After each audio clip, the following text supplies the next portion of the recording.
आणि अखिल भारतीय भ्रष्टाचार निर्मूलन संघर्ष समितीचे जिल्हाध्यक्ष गणेश पाटील हे गेले 4 वर्षापासून आंदोलन, आत्मदहन अशा विविध प्रकार करत होते। त्यांच्या मागण्या अशा होत्या की तुळजापूर तालुक्यामध्ये जे काही भोगसरित्या फिरणारे मुन्नाबाई आहेत, भोगस डॉक्टर, अशांवर कारवाई करा। या संदर्भात आपण पाहतो की 2024च्या जानेवारी महिन्यामध्ये किंवा फेब्रुवारी महिन्यामध्ये एक काक्रंब्यामध्ये कारवाई करण्यात आली होती आणि त्यानंतर कारवाईचा कुठलाही तोडगा आरोग्य प्रशासनाकडून निघालेला नव्हता। संबंधित मुन्नाबाईला कुठेतरी अभय दिला जात असल्याचं चर्चा नागरिकातून केल्या जात होत्या आणि अखेर 2 जून रोजी माननीय जिल्हाधिकारी कार्यालयाला गणेश पाटील यांनी आत्मदहनाचा इशारा दिल्यानंतर तालुका आरोग्य विभाग खडबडून जागा झालं आणि आंदोलन 20 तारखेला होतं। 18 तारखेलाच तालुका आरोग्य अधिकारी कार्यालयाने एका ठिकाणी छापा मारला असता तुळजापूर तालुक्यातील मेसाई जवळगा येथील जो की मुन्नाबाई भोगसरित्या आपले क्लिनिक टाकून बसलेला सदर पथकास आढळून आलेला होता।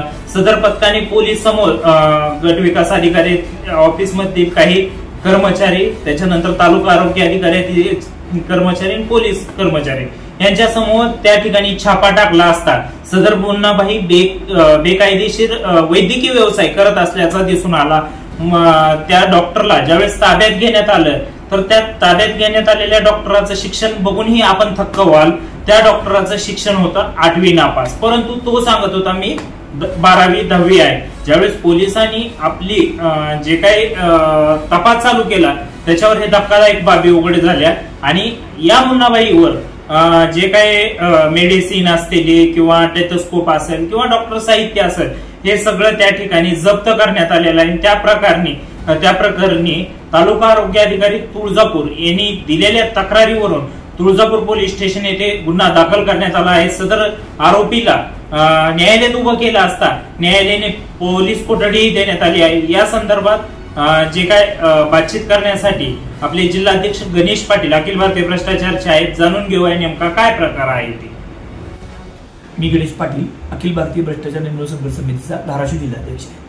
मागील 4 ते 5 वर्षापासून मी बोगस डॉक्टरच्या विरोधात सातत्याने आवाज उठवतोय किंवा निवेदन व माझे आंदोलन चालू आहे। त्या अनुषंगाने आरोग्य विभागाने काल परवाची कारवाई केली।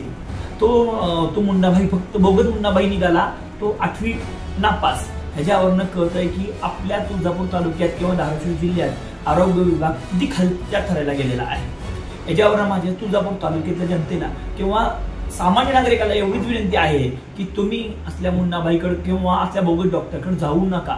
एवढीच हात जोडून तुम्हाला विनंती, स्वतःच्या जीवाची खेळ करू नका आणि आपल्या लहान लेकराची चिमुकल्याची तुम्ही खेळ करू नका। जे व्यवस्थित डॉक्टर आहेत, डिग्री आहेत, त्यांच्याकडे तुम्ही जावा। आणि मी वारंवार निवेदन देऊन सुद्धा 5 वर्षात 2 कारवाई होती, ही लाजिरवाणी गोष्ट आहे। आणि बाकीच्या डॉक्टरवर का कारवाई होत नाही, जे बोगस डॉक्टर आहेत त्यांच्यावर का कारवाई होत नाही, हा शंकेचं कारण आहे।